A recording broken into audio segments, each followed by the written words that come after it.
Engagement പേരിൽ ഹറാം, നിക്കാഹിന്റെ പേരിൽ ഹറാം, എല്ലാം ഹറാമായ ജീവിതം തുടങ്ങി. അതുകൊണ്ട് തന്നെ റിസൾട്ട് ആകുന്ന മക്കളും അള്ളാഹ് പരീക്ഷിക്കാൻ തുടങ്ങി. അതേ മധ്യവയസ്കന്മാരാകുന്ന അവരുടെ ജീവിതം നിങ്ങളൊന്ന് ആലോചിച്ചു നോക്കൂ. ഓ മാതാപിതാക്കളെ, നിങ്ങളെ യുവത്വകാലം എങ്ങനെയാണ് നിങ്ങൾ ജീവിച്ചത്? അന്നത്തെ കാലത്തും ഖുർആൻ ഉണ്ടായിട്ടില്ലേ? അന്നത്തെ കാലത്ത് ടെക്നോളജികൾ വളർന്നിട്ടില്ലേ? റേഡിയോ, TV ഓരോന്നെല്ലാം അന്നത്തെ കാലത്ത് വളർന്നിട്ടുണ്ടെങ്കിൽ അന്ന് നിങ്ങളെ ജീവിതം ആ ടെക്നോളജി മേഖല പോയില്ല. കാരണം എന്ത്? നിങ്ങൾ നല്ലവരായ മാതാപിതാക്കൾ, ആ മാതാപിതാക്കൾ പറഞ്ഞടിസ്ഥാനത്തിൽ നിങ്ങൾ ജീവിച്ചപ്പോൾ അൽഹംദുലില്ലാഹ് നിങ്ങളിലേക്ക് ദീൻ നടന്നു. നിങ്ങളെ മക്കളെ ഞാനടക്കമുള്ള മക്കളെ അവസ്ഥ എന്താണ്? അതേ മകരിബായി കഴിഞ്ഞാൽ ഖുർആൻ ഓതില്ല, ദിക്റില്ല, സ്വലാത്തില്ല. മകരിബാമോ തുടങ്ങിയില്ലേ? ഗ്രൂപ്പുകളാകുന്ന ഗ്രൂപ്പുകൾ ഉണ്ടാക്കിയിട്ട് അവരവർ തമ്മിൽ ഫിത്നയും ഫസാദും പറഞ്ഞുള്ള ജീവിതം നിങ്ങളെ ധരിച്ച ഹറാമാണ് കേട്ടോ.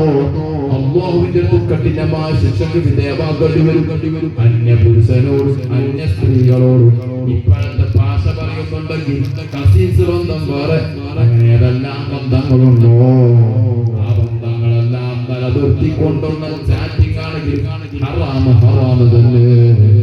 തങ്ങളെ മക്കൾ ചെയ്താലും, ആദിയാറെ മക്കൾ ചെയ്താലും, കുത്തുബിന്റെ മക്കൾ ചെയ്താലും, ഈ പറയുന്ന തങ്ങളെ മക്കൾ ചെയ്താലും തെറ്റ് തന്നെ.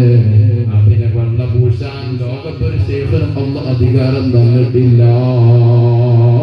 നല്ലവണ്ണം ശ്രദ്ധിച്ചു കൊള്ളണം. എത്ര പിഞ്ചു മക്കൾ അതേ അല്ലാഹു സുബ്ഹാനഹു വ തആല പരീക്ഷിക്കാൻ തുടങ്ങിയിട്ടുണ്ട്. എന്റെ മക്കളെ ആവുമാരും വയറ്റിൽ 9 മാസം കടന്നു എന്നാണോ? എല്ലാം മുമ്പില് നിങ്ങളെ ദാമ്പത്യ ജീവിതത്തിന്റെ തുടക്കത്തിൽ തന്നെ ഹറാമ് തുടങ്ങിയില്ലേ? ഈ നാട്ടിലുണ്ടോ എന്ന് എനിക്കറിയില്ല.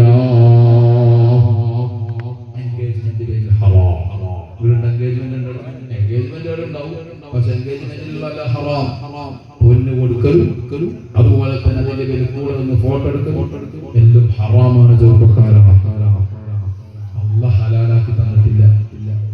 പഴയ കാലത്ത് മാതാപിതാക്കൾ ശരിക്കും മക്കളും തെറ്റ് പറയും. ഇന്നത്തെ മാതാപിതാക്കൾ മക്കൾക്ക് തെറ്റിന് കൂട്ടത്തെ അല്ലേ? ഇടയ്ക്ക് ഒരു കല്യാണത്തിന് എന്റെ അനുഭവം പറയും. ഒരു ചെറുപ്പക്കാരൻ ആകെ വയസ്സെത്ര അറിയാം? 25-26 വയസ്സ്. ആ കുട്ടിക്ക് കല്യാണം കഴിക്കാം, പക്ഷെ കഴിക്കണമെങ്കിൽ ഉമ്മ വിടുന്നില്ല. കാരണം തരും. അപ്പുറത്തെ ഇന്നാളെ പേര് പറഞ്ഞു അവര് ആ പെണ്ണിന് ഇത്ര മഹർ അല്ല, ഇത്ര എൻഗേജ്മെന്റിന്റെ പേരിൽ ഇത്ര പൊന്ന് കൊടുത്തിട്ടുണ്ട്, അതുകൊണ്ട് നീയും ഇത്ര പൊന്ന് കൊടുക്കണോ? എന്താ പറഞ്ഞതിന്റെ അർത്ഥം? നിങ്ങളാ എൻഗേജ്മെന്റ് പേരിൽ പൊന്ന് കൊടുക്കുന്നതിന്റെ അതിന്റെ വിധി എന്താ? ഞാൻ നിങ്ങൾ മനസ്സിലാക്കി. മഹറിന് വിധിയുണ്ട്.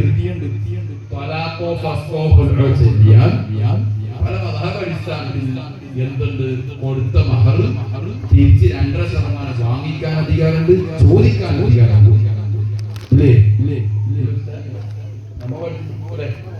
കൊടുക്കാൻ അധികാരമുണ്ട്, വാങ്ങിക്കാൻ അധികാരമുണ്ട്. എന്നാൽ ഈ എൻഗേജ്മെന്റ് അധികാരമുണ്ട്.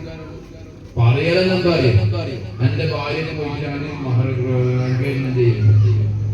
നിങ്ങളെ ഭാര്യക്ക് നിങ്ങളെ ഭാര്യ ആവണ്ടേ? എന്നിട്ട് ഭാര്യ അല്ലേ?